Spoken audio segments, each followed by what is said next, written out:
Welcome back to the Golden State with Mates post-game live after the Warriors get a 109-106 Game 4 victory over the Houston Rockets at Chase Center on Monday night. My face is incredibly red. I feel like I'm sweating. I've still got this mark on my left eye, which I think is just from watching this series and the physicality of the series. I think from my couch, I've just got this mark on my face now. So I don't know. But wow, what a game. So many things to talk about. I don't know how I'm going to possibly get to them all, but we'll try here. First of all, just got to start with Jimmy Butler. Man, what a performance. He was clearly in pain throughout the game. Like, I think we'll look back at the foul that Dylan Brooks had in the corner in the final minute where he was clearly ginger after that. But I thought throughout the entire game, I was like, this was not Jimmy. You could see when there was that play, was it late in the first half where Brooks got out in transition, Jimmy was chasing after him and he was hobbling. Like he was not running with a normal running gait. Let's put it that way. And he hacked Brooks from behind, which turned out to be a good foul because I think Brooks might have missed one or both of the free throws. So it was a good foul, but you could clearly tell from that once Jimmy, got out in transition and was trying to sprint the full length of the floor, he was just no good at all. And yet he fought back, pushed through the pain barrier, and had 11 of Golden State's last 14 points, had 14 points in the fourth quarter in general, had a team-high 27 points for the game in 40 minutes. Man, just Iron Man battling through this. Steve's just said after the game that if this was the regular season, Jimmy would probably be out for another week or two. So the fact that he's been able to push through this, deliver the Warriors a Game 4 victory that now gives them a decisive 3-1 lead in the series, it is massive. It is massive. Man, the pressure, my heart rate in those final minutes there as the teams went back and forth. This entire game, it had everything. It had a bit of a dust up in the first half. Draymond got a technical. Then we, at a point, thought he was going to get ejected for the second altercation that he had with Eason. The refs, I think smartly, because the first technical was pretty BS, they smartly kind of worked around the rules where they're like, well, we should give him a T, but that'd throw him out. And we don't really want to do that because we made a mistake on the first T. So let's give him a flagrant one foul. So by the start of the third quarter, Draymond had 5 fouls, which I'm not even sure how he had 5 fouls. Someone want to tell me how he had 5 fouls. I actually don't know. I saw something on Twitter where he was given 2 in the one play with that Eason incident, which I don't think is legal. I don't know. The facts are Draymond had 5 fouls early in the third quarter, plus a T, plus a flagrant foul, right? So it was all going on. We saw as Arminius has already commented here, TJD siding in the third quarter. Not sure what Steve was cooking with that, but it wasn't great. Let's put it that way. And I tweeted out with about 3 minutes to go, if the Warriors win this game, Steve Kerr looks like a genius because he went to the hacker Adams strategy with about 4 or 5 minutes to go, which forced Adams off the floor even before he took a single free throw attempt. But if the Warriors were going to lose that game, I think we'd look back at the TJD minutes and think, what the hell was going on there? Why didn't you play a straight bat, as we like to call in Australian terms, instead of trying to hit a home run with TJD and trying to get something different out of that? Why didn't you just hit a single and play it safe with Loon? I don't know. Weird one. But man, so many different elements to this game. I'm just going to get through your comments, and I'm sure plenty of stuff will come up here. Pods was absolutely huge. I'm sure there'll be comments on him. Let's get into it. Logan says, Chase Center crowd sucks. Need to get loud to help the team. GG, I saw TJD. What did TJD end up with? That was the most impactless minutes I've seen out of anyone in the entire playoffs. He did nothing. He was not on the floor doing anything. He was out there for 5.5 minutes. He did not score a single point, nor have a single rebound, nor have a single assist, steal, or block. He committed 2 fouls, I think were probably both on Şengün, and sent him to the line, I think, probably both of them. He missed a dunk opportunity where Adams kind of came over and contested, but TJD just missed the dunk, and he was a -3 in 5.5 minutes. It was just so nothing. And maybe that's what you would have got out of Loon as well, but I just don't know that dusting TJD off the shelf for the first time in 3 months in a huge playoff game in the second half. I know you had to do something. Draymond had 5 fouls. I get it. You had to do something, but I just thought that Loon would have been the go there. Man, I wonder what JK thinks. JK was a DNP, which doesn't surprise me, right? It doesn't surprise me in a game where Jimmy's back on the floor and playing 40 minutes. But we saw Trace minutes. We saw Gee minutes for 90 seconds in the first half. Why did Gee just get 90 seconds? It's bizarre. Buddy Hield started over Moses Moody. Moody, less than 12 minutes. I don't know, nearly unplayable now. 1 of 6 from the floor, 1 of 4 from 3-point range, -8 in the game. All of a sudden, it's become the playoffs, and Buddy Hield is a more trustworthy piece than Moses Moody. Were we ever going to say that? I don't know, but it's true. Buddy Hield, 15 points. Didn't actually shoot the ball all that well. Was 6 of 15, 3 of 9. Some of this stuff I'm still like, oh, I don't trust it whatsoever. He's going to make plenty of mistakes. But, hit a couple of clutch threes. His defense early on Jalen Green was excellent. Jalen Green had another just absolute stinker. That's 3 out of 4 in this series. And some of his rebounding and defense early in the third quarter as the Warriors went on an 18-1 run was excellent as well. So, man, I don't know. In terms of the crowd, though, just quickly from Logan, I don't really want to comment on the crowd too much unless you're actually there. It's pretty hard to get a real idea, I think, through a TV screen. I definitely saw it in Game 3 at LCA with the Pistons-Knicks. The Pistons crowd was ridiculously loud in that one. But otherwise, I don't really feel like there's... Maybe I'm just not looking out for it. I'm not looking out for whether or not the crowd's really into the game or not. I'm just analyzing the game more than anything. Should the Warrior fans really be up and about and trying to create that extra 1% of momentum or energy, then yeah, sure, but it's not something that I necessarily look out for. Tired basketball fan says Steph gave the ball up too easily. He's probably tired, so probably trusted Jimmy instead of going off like last game. He's playing tons of minutes after only playing 32 PGs for 2 seasons, basically. 32 minutes per game for 2 seasons, basically. So Steph goes for 17, 6 of 13, 2 of 8 from 3. Again, was really just not that impactful. Didn't really feel Steph out there at all. Down the stretch, it was all Jimmy except for Steph's last shot in the final, basically 25 seconds there as I look through the play-by-play. Steph had a driving, floating back jump shot, which when it left his hand, I was like, he'll make that easily. He could make that with his eyes closed, and then he missed it, which was kind of a tale of his night. Easton got the rebound, gave the Rockets an opportunity down 1, and then Draymond came up with the clutch defensive stop on Şengün, who had to take his turnaround hook just a little bit deeper than what he probably wanted. I think if Şengün was to look back at that, he'd be like, okay, I need to try and get deeper and try and get a closer shot to the basket. Credit Draymond, forced him a bit further out than what he probably wanted, forced the miss, and then the Pistons, the Rockets were playing they were playing Adams and Eason at that point, or Jabari Smith, I think was, whatever it was a huge bloody lineup, and Jimmy Butler comes in for the clutch rebound, gets fouled by about 4 blokes trying to steal the ball off him, goes to the free throw line, makes a couple of clutch ones, and then Van Vliet's running fadeaway prayer at the buzzer for the game-tying attempted shot came up well short. So clutch Jimmy Butler free throws. That was probably the difference in the game when you look at it. The Warriors were 20 of 22 from the free throw line. Jimmy was 12 of 12, including how many times he gets to the free throw line down the stretch? 7, I think. I'm counting it here. There's 2 at the end in the final 5 seconds. The 3 when he got fouled by Brooks, which was a dumb foul. Dylan Brooks, as Reggie Miller said on the broadcast afterwards, sometimes you just got to let sleeping dogs lie. And he lit a fire under Jimmy Butler, who was relatively quiet in the first half. They got into it at the free throw line late in that first half. And from that point, Jimmy Butler much more aggressive and was certainly out to prove a point. He had 5.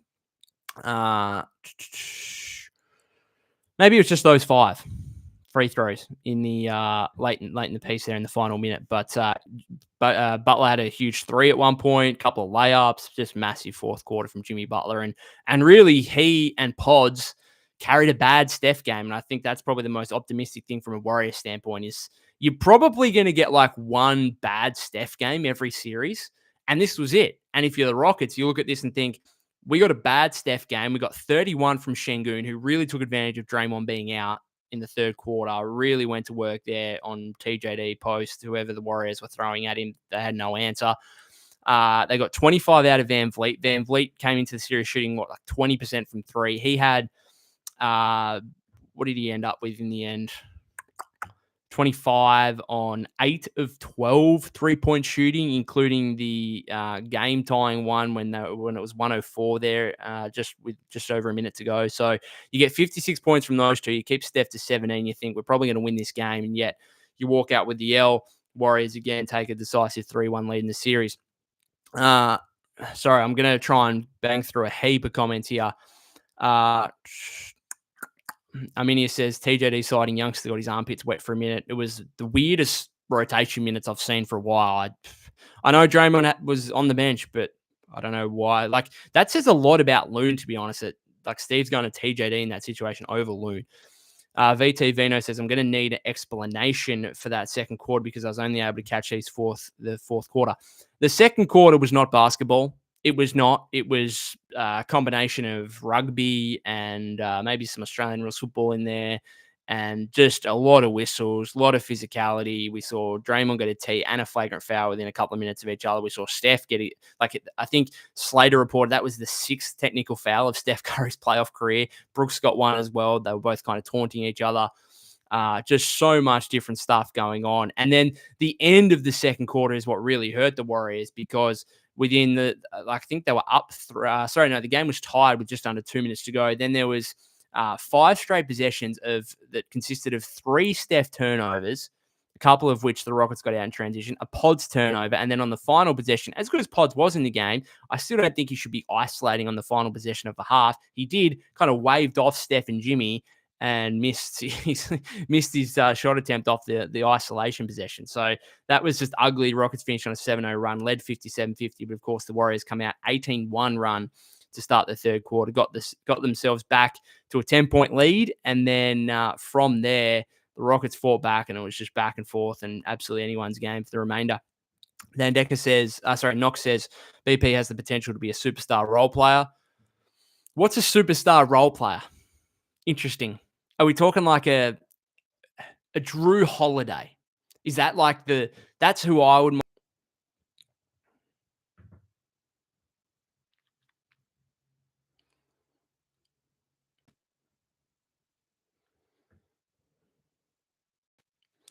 All right, we're going to try that again. The weather at the moment here in my hometown is pretty awful, so I'm not surprised with some of the internet issues. Sorry, I was talking about Wiggs as a potential, well, not as a potential, but as a superstar role player. Does Pods reach that? Like, a superstar role player is someone who probably maybe makes 1 or 2 all-star teams in their career, but he's not like a bona fide 5-6-time all-star. I don't know. Then Nick says Steph's too passive and we still won. Agree with that. Too many times, the ball didn't get back to him. And again, 13 shot attempts. Like the guys on TNT after the game were talking about Jalen Green only having 8 shot attempts, but like Steph 13 shot attempts, and it felt like he wasn't creating a whole. Like, there's games where Steph only has 13 shot attempts, and yet like you'll have like 9 or 10 assists, and you feel like he's creating everything offensively, even though he's not the one shooting the ball himself.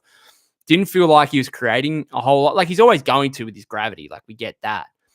But, like, he only had, what did he have in this game? 3 assists? Just having a look at it. Yeah, 3 assists. So, and 4 turnovers. So, again, not a good Steph game. The Warriors still come out with the dub. Arminius says, basketball gods bless Pods tonight. Well, maybe a bit of the basketball god said, you know what, game 2, you were sick as a dog. Played 14 minutes. You did well to battle through that. Let's reward you a little bit with a big game 4, and the Warriors certainly needed it. 26 points, from Brandon Bajamski. 9 of 18, took the most shots on the Warriors. 6 of 11 from 3, 5 rebounds, 5 assists, 2 steals, and a block. That block on Van Vliet in the final few minutes, man, that was a huge play too. So credit Pods, big game from him. Certainly the best of his short playoff career thus far. We're 4 games in. Then Nick says, can we talk about Pods? Yeah, man. Like, these type of games make you wonder what his kind of potential, where that does lie. And yeah, like, I don't know. We can have a conversation about it. Let me know what you guys think. I know I've been a big fan of Austin Reeves over the second half of this season. And I tell you what, I had a bit of a wry smile on my face when I saw a few Laker fans on X/Twitter saying that, hey, you know what? We might have lost this argument. We might prefer to have Pods over Reeves moving forward here, particularly in playoff basketball, where Reeves has really struggled so far through the first 4 games of the Lakers-Timberwolves series. Thai basketball fan says, earlier Brooks held up 1 at Steph. That was probably in response. The tech was unwarranted, but still Brooks managed to bait them into something the refs can choose to call. Also says, very dumb foul by Brooks on Jimmy, possibly the start of the game. Man, not only did he awake the beast inside Jimmy with his kind of chirping and the back and forth there at the end of the first half, but that foul, like, there was absolutely no need for that. Like, Jimmy's not a good 3-point shooter. There's less than 3 seconds on the shot clock. You're right there, like, gonna put up a good contest. If Jimmy Butler makes that shot, you just got to say, well played. Like, that is a stupidly. I haven't seen any Rockets fans talking about it yet, but I'm sure I might go and scroll social media or the Rockets Reddit community. I'm sure they'll be getting into Dylan Brooks about that one. The other one that I was disappointed in on the following possession was Butler not leaving Amen Thompson to help on Şengün. So Şengün, who did he have? He had someone on a switch. Was it GP2 or something? It's not going to be able to tell me from the play-by-play. I'm just having a look back here uh, I think it might have been was it GP2 out on the floor or Pods? I think it might have been GP2. And Şengün kind of sorry, I'm just trying to find it. Şengün spun off him, scored a layup to bring the Rockets back within one, and Jimmy was in the corner guarding Amen Thompson. And to me, I know you're up 3 at that point. You're trying to protect a 3-point lead, and maybe you think, okay, well, I'll just give up the 2 because then we've still got the lead and it's our ball back. But in that situation, if I'm Jimmy, I come over to help on that. Make Şengün make the pass to Thompson in the corner. And if Amen Thompson, who shoots, what does Amen Thompson shoot from 3-point? Has he made a 3 in this series? I'm not sure he has. And he was good in this game. He was much better driving to the rim than he was in game 3. Amen Thompson is currently shooting. So in the regular season, he shot 27.5% from deep after 13.8% in his rookie year. And in these playoffs, he has not made one. Yes. As I would have predicted. So in that situation, if I'm Jimmy, I'm helping on Şengün and saying, you make the pass to Amen Thompson. If Amen Thompson's good enough to make his first 3 of the series out of the corner in a clutch situation, be my guest. So I thought that was a mistake from Jimmy, but otherwise, of course, a huge fourth quarter from him. Thai basketball fan says 3-point foul is literally the most efficient play in the game. Man, you just got to, KYP, know your personnel. I've had a couple of times in social league basketball, and dare I say, social league basketball, I reckon the whole league shoots maybe 12% from 3 combined. Like, there'd be no person in my social league basketball that shoots above 20% from 3. And yet, I think there might have been 3 times in my basketball career down in this social league where my teammates have fouled 3-point shooters, and I lose. I'm like, what are you doing? This guy probably shoots 4% from 3 and you're fouling him from the 3-point line. It's wild. Jeffrey says, what do you think about the Cavs? I think they're good, but had an easy series. Yeah, I'm not going to take too much from it. Couldn't have been more impressive, particularly winning the last 2 without Garland. Miami just not good. Not good at all. They've got an awful series from Tyler Hero, pretty awful series from Wiggs. Don't know where Miami are necessarily going to go. They kind of have to hope for the dream trade for KD or Giannis or something like that. Otherwise, it's probably a full teardown required there in South Beach. Thai basketball fan says they gave Draymond a foul. Then after the review, they gave him a flagrant instead of changing it to a flagrant. So he got 2 fouls on the one play, which is that possible? Can you get two fouls on the one play? I know there's 2 separate instances, like, where obviously he fouled Easton, like pulling him down or whatever in the transition after he lost the ball. And then they're going to say he kicked Easton. So that's the flagrant. But is that legal? I don't know. I don't know the rules to be able to know that. I'm assuming it obviously is if that's what they've gone with. Empire says pods are so good. Thai basketball fan says I knew he was only supposed to have 3 at the half, then somehow started the third with 4. Robert says that is a very good match. Geez, when was the last time I heard a basketball game referred to as a match? I call it a match up. Match. I call footy games a match or match cricket or something. I don't know. Anyway, you're right. Regardless, Jim says Buddy was great again. Was he great? I think he was probably great by Buddy's standards, and I think I preferred him in this game than I did actually to game 3. I know he had 2 less points and he shot the ball worse, but much less of him dribbling. And a lot of times, like if he'd get the rebound or the ball would be passed to him after a rebound, there was much less of him dribbling the ball up the floor into traffic and just stopping and just saying, all right, where's Jimmy, where's Steph or Draymond? Let's get them the ball. So I think I was less panicky and less terrified of this Buddy Hield game than I was in game 3, to be honest. And he shot the ball better and had more points in that game. So, and his defense was better, particularly early in the third quarter. Had a few big rebounds. So a good Buddy Hield game, no doubt. Just bizarre that like we've got to this point and he's now like a more trusted piece than Moses Moody, and he's probably going to start in game 5 as well. You'd think, man, I didn't think I'd be saying that. Berserkmonk says the TJD minutes were unfair to him, to be honest. He hasn't played very much and then gets thrown into defense Şengün, who's in full rhythm and cooking everyone except Dre. I agree with that. I'm not blaming TJD. I'm blaming Steve. Like, it's just a bizarre decision to ask this guy who has basically been out of the rotation for over 3 months to say, all right, come in, guard an all-star caliber center. Like, I don't know. I didn't expect much from him, so I'm not blaming him. But it's just like his performance kind of reiterated the fact that, Steve, what the hell are you doing? Jarmusch says the left cheek bruise contusion got worse from yesterday. You should ice it, mate. Yeah, it's not great. Hopefully it doesn't open up in basketball tonight. It feels fine. It's just a graze. I think I hit the ground at one point. I don't know. It's weird. Fancy Pants says, I've wanted him to play TJD for months, but not at the end of this game. Agree. If you're going to do this, like, you needed to play a bit towards the latter portion of the season, and he didn't. He, played, I think he had a couple of, 2 games maybe where he got like a 4 or 5 minute stint, but aside from that, like, he just hasn't been part of the rotation for months. So I'm not surprised with what we saw from him. Empire says, Houston Rockets are the only Rockets NASA don't want. Jummy says, dusting off anyone off the shelves makes no sense, like JK last game and TJD this game. Agree. That's why I went into the playoffs like, okay, we kind of know what the top 9 are. And really, like, you look at a game like this, the Warriors had 6 guys, maybe 7 if you want to include GP2 because he played 16 minutes. But aside from that, Moody was like almost out of it. Again, less than 12 minutes. And it was basically the starters. Buddy Hield played 30 minutes.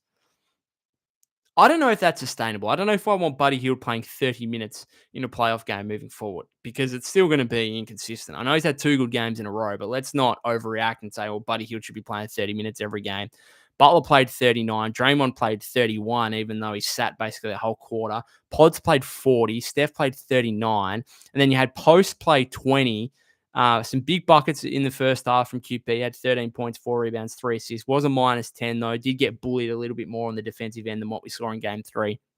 GP2 played 16 minutes, and then Gee randomly played 90 seconds. Looney played 5, and including coming out for 30 seconds just to hack Adams.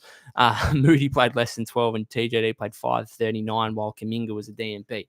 So it was basically the starting 5 and QP, and then a bit of GP2 as well. Dan Nick says Dylan Brooks does not grow up. He did the same things in Memphis. The problem is, like, he keeps antagonizing and motivating superstar players. And I like Dylan Brooks. I'd have Dylan Brooks on my team. I think he's a good player. Like, he's good 3-and-D wing. They're valuable, right? But he's not a superstar player. And so when you're a non-superstar and you're antagonizing and basically motivating superstar players and you can't go head to head with them from a talent standpoint, and that's the thing to me in this series, is the Warriors are the better team. They've got the best 2 players in the series. They're more talented. They're more experienced. They're the better team. The only time Houston can really match it with them is when there's heaps of physical altercations going on, and really the game just doesn't become about basketball anymore. Like, it becomes a different sport. That's really the only time we saw that in the second quarter. That's basically, to me, maybe again looking at this with a Warrior lens on, but to me, that's the only way Houston can match up with the Warriors in this series. Otherwise, the Warriors are just better. They're more talented. They've got the best 2 players. They're more experienced. Like, I don't know. Maybe we'll see something different over the last 3 games here or however long is left in the series. But that's just how I feel about it. Like, the Rockets basically won 1 quarter in this game. It was the second quarter, and that just didn't feel like a game of basketball to me.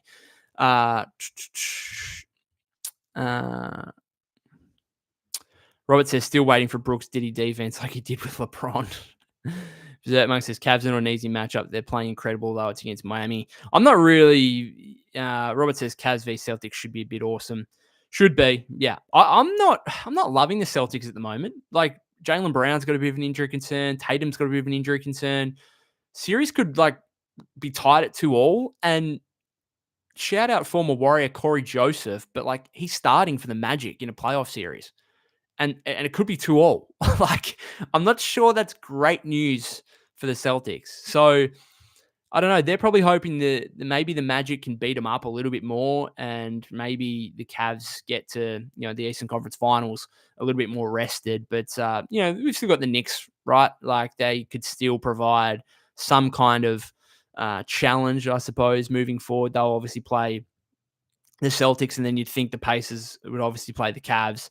Pretty confident in the Cavs winning that. So I don't know. What are the odds at the moment for the East champions at the moment? Because the way it's kind of coming to fruition for Cleveland is, I think, a little bit easier than what it is for Boston, and might allow them to rest up a little bit more and be fresher once those East finals start and arrive, if that's what the matchup is, as most would expect. Berserkmo says the way the Celtics have been looking. Sorry, I've now lost it. The way the Celtics have been looking, Cavs have a chance, especially if Drew isn't at 100%, if Porzingis is playing bad. Robert says, unless some miracle happened, Lakers in 7 or 8. 7 or 8? We're going to 8, are we? Jeez, okay. Warriors be facing Minnesota. Let's just hope the Warriors can get one more against Houston first. I don't even want to think about the second round until we finally, I'm not about to count my chickens before they hatch. The Warriors need one more win. FTW Clan says, I thought they should have fouled Van Vliet at half court right at the end to not give him a chance to tie. Potentially, but it's a win-loss result. And if it went in, of course, we'd all be saying that. Fortunately, he wasn't even close, and no one has to talk about it now. So that's the sports industry for you. It's a win-loss industry. Thai basketball fan says the only reason I want to face the Wolves would be the Lakers whistle. Other than that, Wolves are scary. Well, Anthony Edwards, as he's done with LeBron and Luka, Anthony Edwards would go into a series with the Warriors thinking that he's the best player over Steph and Jimmy. How that pans out, we'll wait and see. Again, if it comes to fruition, the Warriors still need to win another game here, as do the Wolves, so I don't want to go too early on that. Berserkmonk says, Cavs role players are hitting insane, tough contested shots. Ty Jerome, DeAndre Hunter will cook any bench units we have if we had to match them in the finals. Okay, let's not get too far ahead to the finals and facing the Cavs again. It would be incredible after meeting them, obviously, a decade ago in 2015 and 16 and 17 and 18 for that matter. But let's not go that far yet. Robert says Şengün is a menace. Van Vliet got 8 3-point attempts. But I don't know. I'm pretty. If Dre doesn't get into foul trouble, I'm pretty content with Dre guarding Şengün, and a lot of his points obviously came in that third quarter when Draymond was off the floor. So again, I think the Rockets would be pretty annoyed with the fact they got 56 combined from Şengün and Van Vliet and lost this game. And Steph only goes for 17 now. Part of Rockets fans could say, well, Pods went for 26. He's not going to do that again. So that kind of offsets it. But you'd be very disappointed as a Houston fan, no doubt. Empire says, I can't wait for this series to end. I'm tired of seeing Brooks in this series starting to get physical, and it's causing too many pauses. I'm just ready to move on to the next series. Yeah, I like to schedule these post-game lives for 3 hours, basically after the opening tip. And because of all the timeouts and the stoppages to check on reviews and flagrant fouls and tees and stuff like that, I keep having to push it back by half an hour because the games are going so long. Jeffrey says, Monk, I'm not so worried about the Wolves. They're good, but they don't have elite defense like Houston. Yeah, we'll see what Rudy Gobert does in that matchup again if it comes to fruition. Rudy's been terrible despite the Timberwolves being up 3-1. It's everything 3.5 points and 6.3 rebounds, getting played off the floor. Naz Reid's playing over him late. It'll be a different series, definitely. We'll wait and see. Again, don't want to talk about it too much before both series are actually over.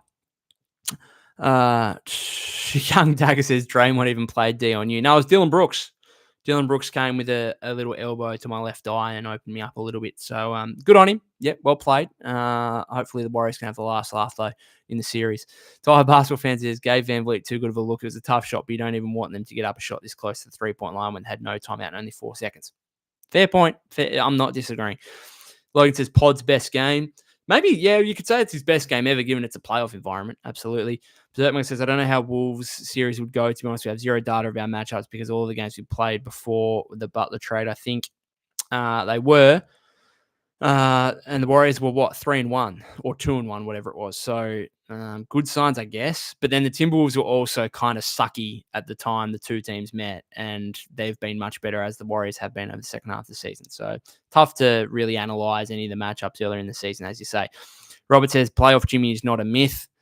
Not a myth, and doing it while clearly hampered. And it actually makes me think, like, winning game 5, like, it just makes so much of this series makes me think about the 2022 conference semifinals against the Grizzlies, where it's like, well, one, Dylan Brooks is playing for both teams, but it's a young team, actually finished as a higher seed. Well, I think with the Grizzlies, a 2 seed in that season, I think.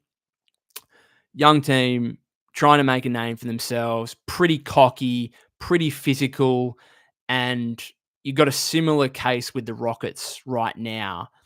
And I don't know, it just it just makes me think, yeah, like I want to get through this series and I want to win in 5 because you want the rest. But then again, it makes me, because there's those comparisons with both series. I remember game 5 on the road in, oh no, was it game 5? Game 5 on the road in Memphis? Sorry.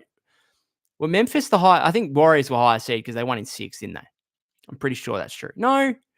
Jeez, I've got my facts wrong here. I know the Warriors beat the Grizzlies second round 2022, but either way, I think it was game 5 on the road where the Warriors got blown out by like 40 or whatever. Hope that doesn't happen. Hope that doesn't happen on Wednesday. I'd like the Warriors to close it out because I think Jimmy and Steph, they need some rest here as much as they can. So playing more basketball in the first round is not a beneficial aspect to those guys.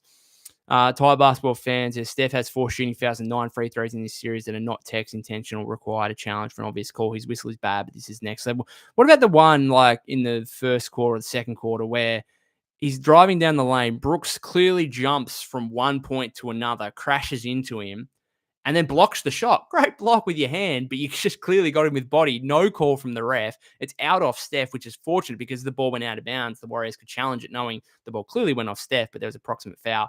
They went and challenged it, of course, foul on Brooks. But, man, like not calling that, wild.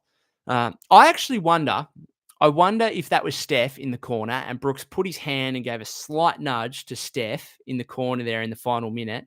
Does Steph get that call? I'm not sure he does. I really don't think he does, but Jimmy does. Jimmy does. So, I don't know. It's a weird one. Then next says, beat the Timberwolves 3-1 without Butler, but now their team seems different. Agree with that. Berserk says, I also think if the Wolves play small, they present a lot of problems for the Warriors because of Naz Reid. Naz Reid, noted Warrior killer, that's for sure. Jeffrey says, Monk, they have good players, but Lakers defense is dog water compared to ours. Agree with that. Berserk Monk says, Naz Reid will either pull Draymond from the paint or that's going to be a shot we would have to concede. Yeah, their ability to play 5 out. I don't know. Would you have Draymond guarding Randall in that situation and he can still help and basically say, well, put the ball in Randall's hands and let him make plays, or let Randall shoot from 3 because I'm assuming he's probably their worst 3-point shooter? I don't know. Again, a long way to go before we get to that point. I'm gonna pass through some of these Timberwolves comments here. Thai basketball fans says huge rebound by Jimmy on the Şengün miss. Went up there with zero fear as well after what happened on a similar play. Yeah, man, that's a very good point. Like similar play got him that pelvic contusion and hard fall. And there was like 4 Houston guys right there for a putback. Man, that was probably bigger than any of his scoring in the fourth quarter, to be honest. Previn says playing TJD over Loon or Gee made no sense. Well, I don't think Gee was an option because you can ask Gee Sands wants to be a small ball 5. I don't think so. But yeah, TJD over Loon, certainly an interesting choice. That's for sure. Empire said game 3, no Jimmy. Game 4, a bad Curry game. Rockets had 2 chances and blew up Warriors in 5. Let's hope so. Berserk Monk says Loon was having 0 impact on Şengün all series. Lol. I agree. I'm not saying Looney's been good, but like I think I'd still have more faith in that than asking TJD to come and play genuine second half playoff minutes when he hasn't played for 3 months. Like it's just wild. Berserk Monk says also says every center we have on the roster was fodder for Şengün. Only Draymond bothered him. Yeah, kind of what it is. I think I think I'd prefer you got to make a choice. If Draymond's off the floor during with foul trouble, I think if you want to go defense and say we're going to try and make things as difficult for Şengün as possible, then I just think I'd still go with Looney based really on previous history and his experience. Like that's really the only reason. I think that probably outweighs TJD not playing for 3 months. The other option is you go, okay, well, we're probably not going to stop Şengün, but let's see how many points we can score ourselves with having Post out there. And to be fair, QP played 20 minutes and had 13 points in this game. Tire basketball. Sorry, Robert says every time Buddy dribbles, I get nervous. You're not the only one. You and about 5 million other fans. Tire basketball fan says they might not get away with it against better teams, but that's why we got Jimmy, so Steph could take a game off and basically just be out there for gravity and still have a positive impact that way. Yep. Berserk Monk says I think Steph's thumb was giving him issues. He went full passive in the second half. Daniel says, just joining, but Pods is a player. We've seen something from him now. We've seen something from him in the playoffs. Like, we've seen performances like this from him in a multitude of regular season games over the second half of the year. But this is the first playoff one where it's like, man, this guy was not afraid of the moment, was put up 18 shots, put up 11 threes. Remember, you go back to the offseason where he was talking about, I want to get up 7-8 threes a game. And we were all kind of like, 7 or 8 a game? Well, like, we've got to game 4 of the playoffs. Warriors up 2-1, looking to take a 3-1 lead at home, and Pods puts up 11 threes. Talked it into existence. Thai basketball fan says there will be a game where Buddy plays a lot of minutes and we're all yelling at him the entire time. The reality is such a limited offensive roster. Good point. Daniel says Pods may not ever be an all-star, but games like this make me think he has a place in the NBA for a long time as a high-quality role player with a ceiling above that. Absolutely. Like, you'd be shocked at this point if Brandon Jemsey's out of the league in 12 years. Like, he just looks like a high quality, as you say, a high quality role player for a long time. It's, can you go beyond that? That's the real question. Daniel also says, overall a great win. Warriors now second in odds to win the West. Crazy from a 7th seed and where the season was before Jimmy trade. Man, that is wild. Wow, Warriors and then the Thunder and then the Warriors. 2 favorites to the West. Man, that is crazy. It's like that LeBron meme. I can't believe we're here. Like that meme. Tyler Basketball fan says, I think the Magic is similar to the Rockets, just making it less about basketball with the gap in talent, which is even worse when they're missing some guys this season. I like the Magic more than I do the Rockets, I think, I don't know. I suppose the Rockets have probably got more young assets and more talented young players. But to me, like, Şengün's really good. I'd probably take Paolo over him, and then I'd definitely take Franz over Jalen Green based on what I've seen from Jalen Green in this series, which is, aside from Game 2 being an absolute disaster. It says Giannis, time with the Bucks is over. We must grab him before Lakers get the Greek freak. Surely the Lakers aren't doing that. But after getting Luka, who knows? Julius Randle isn't cooking Dre like he is Bron and Rui. Good point from Streetcar. Previn says, if the refs don't give him the first tech, we win this by 10. Yep, possibly. A lot of ifs and buts about every game in the playoffs, no doubt about that. Tyler Basketball Sense is not worried about Van Vliet in the big picture, but letting guys get comfortable and then still leaving them open is dangerous against teams with actual shooters. There was a play, I think, in the third quarter where Pods might have came off Van Vliet to double Şengün, which doubling Şengün when he's on fire, scoring the ball, I'm not against, but you got to pick and choose who you're doubling off from. And Pods just doubled off Van Vliet, and Şengün made a simple pass and Van Vliet hit the 3. And I was like, man, what are you doing? Like, the Rockets, they've always got a non-shooter of sorts on the floor along with Şengün. Like, it's either a Man Thompson or it's Adams or it's like even Tari Eason I'm leaving open. Man, like, there's a lot of non-shooters on this team that you could, double off from. Van Vliet's not the one. That was a stupid play. Robert says, since the refs allow hugging Steph, I wonder if the other teams will also apply the scheme. It's a constant thing, let's be honest. Also says, and Pods is only in his second year. Makes it impressive. Like, we're talking about, like, Kuminga getting DMPs and being unable to make an impact in year 4. And I think we've always often seen JK as, like, the most talented young player on the Warrior roster. Nah, Pods is the numero uno young player on this team now. And he's just shown that he's shown that for a while over the second half of the season. But now, 26 points in a playoff game, 5 rebounds, 5 assists, 6 of 11 on threes. Huge performance. Previn says, we still have to beat the Rockets one more time, but Rudy won't be on the court against us. Looking ahead to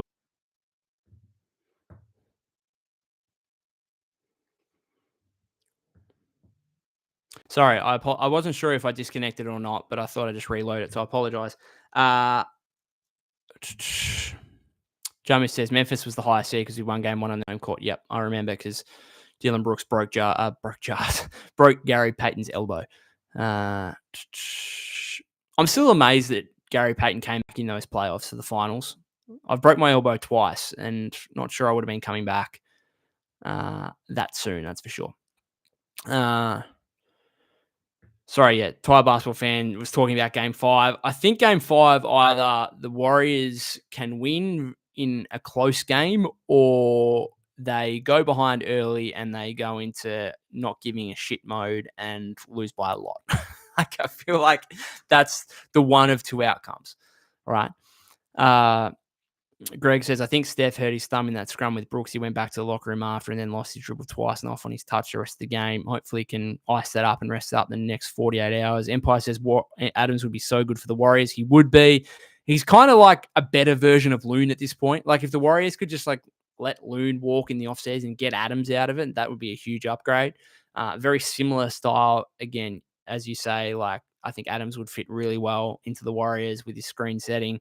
Reasonable passer, great rebounder, obviously the best rebounder off the bench in the NBA, basically. So he'd be huge. I think he might be a free agent. He's going to get more than the minimum, so I'm not sure if the Warriors are really going to be in the market for him. Previn says the rotation for Game 5 needs to be Steph, Moody, Pods, Jimmy, Dre, Buddy, Post, GP2, and Loon. Use Loon to air fouls. So Moody's in. So you've got 1, 2, 3, 4, 5, 6, 7, 8, 9. Yeah. And then like Gee, TJD, and JK are out. Well, that'd be the normal 9 that I would imagine. 8 fouls, sorry, you said. Yeah. Greg says Adams would be an amazing addition, maybe even better than Cam Johnson. The rebound size to go against other Western Conference bigs and screens so valuable. Yep. And I know he's not Australian, but he's Kiwi. And for those of you that don't know, we in Australia, we love claiming New Zealanders as Australians. We just do it like with desserts, with any kind of food dish, with any kind of celebrity, like Keith Urban. I don't know if you guys listen to Keith Urban. Obviously married to Nicole Kidman. Nicole Kidman is Australian. Keith Urban is originally from New Zealand, and I'm not sure how many people know that because we as Australians just claim him as Australian. He's got Australian citizenship now, but I think most people probably just see him as Australian. He's not. He's from New Zealand originally. And obviously Steven Adams is from New Zealand. So to have a Kiwi on the Warrior roster would be close enough. Obviously, we've got Taron Armstrong from my home state on a 2-way contract still. Tired basketball fan says Adams is great, but they need a starting center that isn't limited offensively and can play next to Dre in the regular season. Can Post be that? Yeah, I agree with that. I'm not sure Adams would be a starter for the Warriors in the regular season. I agree with that absolutely. But yeah, maybe you feel a little bit better about starting Post if it means that you could have Adams. Like if you had Adams as backup, maybe you feel a bit better about Post. A bit more insurance there. I don't know. It's going to be interesting. Like, does Brook Lopez return to Milwaukee? I mean, Brook Lopez looks pretty washed, but man, him in his like semi-prime or what he's been the last few years for Milwaukee, I think would be excellent on the Warriors. But maybe like they just think, okay, well, Post is a better long-term option. So we'll just, give any minutes we would have potentially given to Brook Lopez to Post, and therefore Lopez is not needed. Greg says Post is not that. He's the smallest playing 7-footer I think I've ever seen. He's strictly a stretch, big catch and shoot. He tried to throw it down on Steven Adams in the second half. Did you not see that? I was excited. I was like, man, he tried to throw it down on him. But otherwise, I agree. Yes, that guy needs to not even work on his 3-point shooting in the offseason. I've seen enough. He can shoot the damn ball at an elite level for a 7-footer. He doesn't even need to work on it. All he needs to do is learn on how to potentially attack a closeout, make a play from there, and just his general finishing around the rim. And I know, like, it's really interesting because it's poor right now. Like, his finishing around the rim isn't good, but it's not. I think I have more upside in it than like TJD. TJD to me has horrible feel around the basket, horrible feel, and will just clank layups off the rim with no touch whatsoever.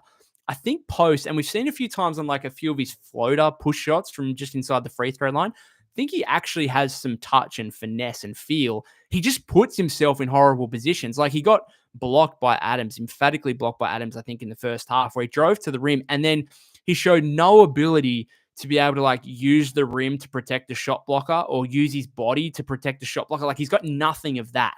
When he actually shoots the ball, like, I think he's actually got touch and feel in a way TJD doesn't. So maybe that just gives me a little bit more optimism if he can find some feel on actually how to manipulate his body to get a little bit more open on some of these layup attempts, which are contested, but otherwise probably shouldn't be. Previn says, you all claim LOTR too. Who's LOTR? Lord of the Rings? No, I don't think. Sorry, is that? I've never watched Lord of the Rings. Never watched Lord of the Rings. I'm surprised I got that. But no, I don't think we do. I think we'll give New Zealand that one. Well, I know for a fact it's definitely shot in New Zealand, not Australia. So yeah, I don't think we claim that one. Surprised we don't, though. Good point. Empire says, Rockets wasted Van Vliet first and last good shooting night. Absolutely. Daniel says, Poster's a rookie, and I'm really impressed with him so far. He showed flashes that he can rebound a little now, and obviously a 7-footer shooter is a game changer. Yep. Couldn't agree more. Impressive rookie. Like, he could really, like, end his year now, and you'd be very impressed and very optimistic with what he's done in his rookie season. In saying that, like, the Warriors still need something out of him across the rest of the postseason. Thai basketball fan says, Lopez's best days are past him. Would you even take him over Post right now? Exactly. That's kind of my point. Like, the Warriors probably be like, nah, it's like Vucevic. It's like, well, why would we trade for Vucevic and give up assets and pay a guy $20 million when we've got a guy who might be slightly worse in the short term, but we think can probably be better in the long term. So we might as well give those minutes to him. Probably the same with Lopez.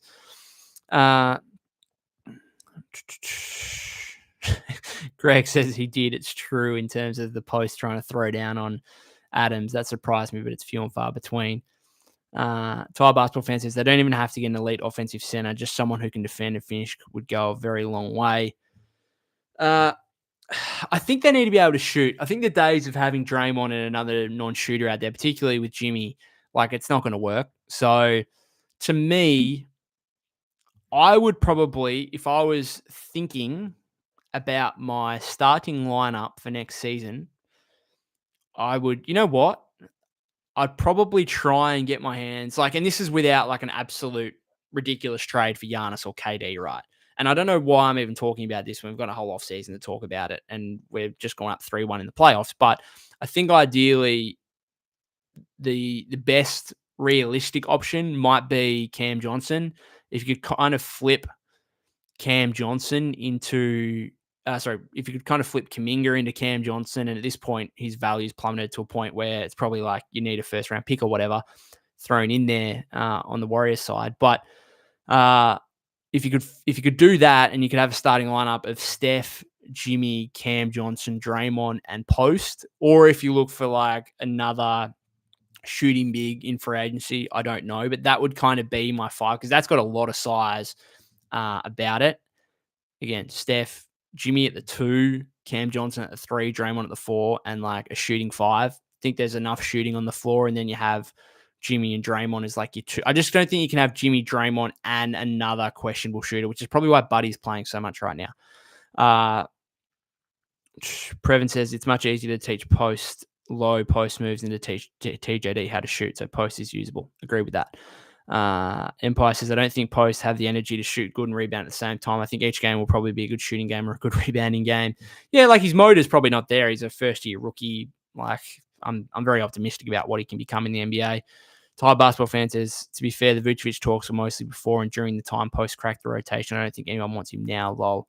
Just an absolute disaster from Chicago. Like, I'm sure the Warriors probably had a deal on the table for Vucevic for a very long time, and the Bulls were like, no, we want more. And now Vucevic had an absolute nightmare playing tournament, and I don't know who's giving up anything of value for him in the offseason. I know he's on an expiring contract now, but just another disaster. Like, not the first time Chicago have just like turned down a deal and remain patient thinking they're going to get more, and they just don't. And then it's not a good franchise, that one. Not in the last 25 years anyway. Greg says, watch Lord of the Rings. You'll thank me later. I'm a Harry Potter man. I'm Harry Potter obsessed. That's me. I think you got to be one or the other. think you got to be Harry Potter or Lord of the Rings. It's not both, and I'm Harry Potter all day. Previn says Cam Johnson is the perfect wing for our lineup with Steph, Pods, Jimmy, and Dre. Oh, how have I forgot about Pods as a starter next season? I've just gone Steph, Jimmy, Cam Johnson, Draymond, and a big Pods. He's just scored 26 points in a playoff game, and I'm relegating him to the bench for the start of next season. No, okay. I don't know what you do then. Is it Dre back to the bench? Because I'm not sure you can go, like you could say, oh, well, let's have Steph, Pods, Jimmy, Cam Johnson, and Dre, but I just don't want Draymond starting at center for a full regular season. So I don't know. Thai basketball fan says that's exactly the type of stuff he can improve on, but you're right that right now it seems to be a struggle. That's in regards to post. Daniel says, I really hope we can close this in 5 and Lakers Wolves go 7. Any bit of rest is going to be critical for a deeper run. Absolutely. Greg says you don't on both. You get into both Harry Potter and Lord of the Rings. It's probably time to finish it up. We're talking about movie franchises now rather than basketball, but I enjoy it nonetheless. Previn says, I'm certain that Cam Johnson and Kuminga were part of the Schroeder trade. Yes, but at that point, like, it was difficult to match salaries because it probably would have had to include Wiggins. And then, of course, Wiggins couldn't have been traded for Butler. Now in the offseason, you can say, well, the Nets, sign Kuminga to about 20 million, which is what Cam Johnson's on. And you could try and do it that way rather than Kuminga obviously only being on like 7.6 million this season.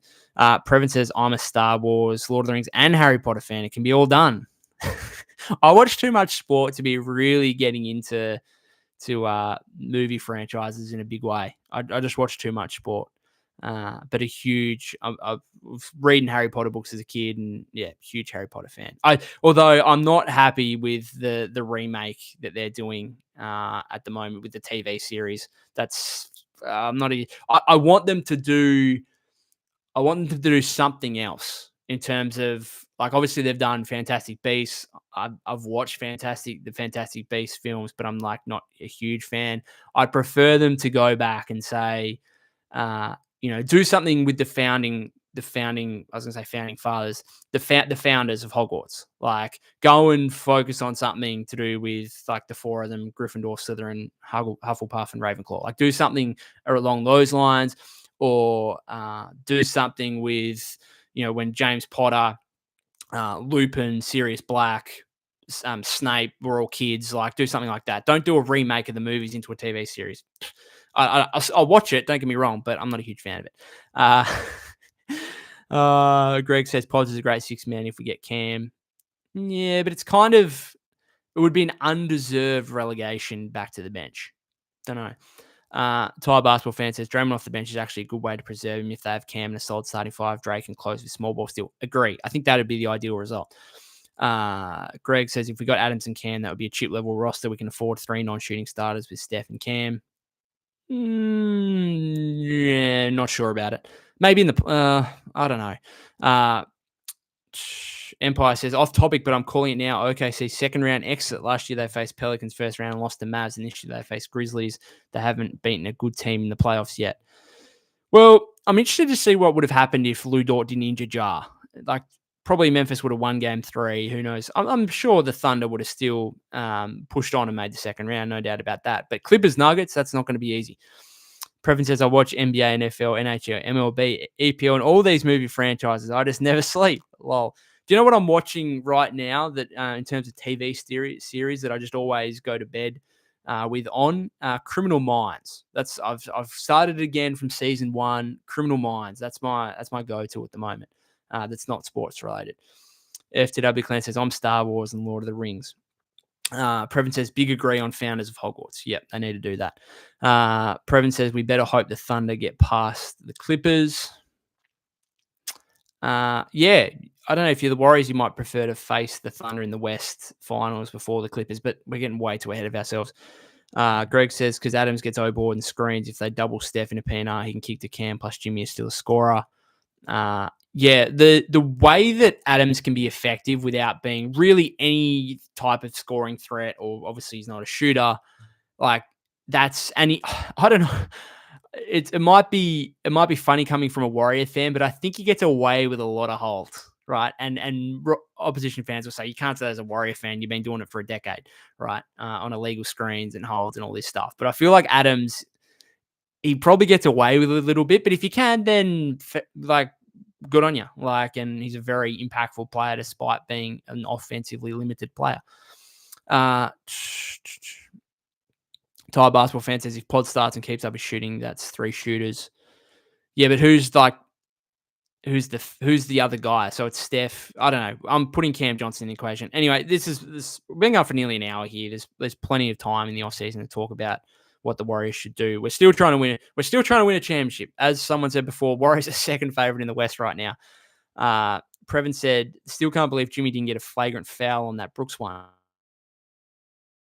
It looked in real time, it looked like he just hacked him hard and that, that's going to go to review and be a flagrant. But when you looked at the actually, he actually just got him on the arm, like it was fine. So, I don't think that was a flagrant.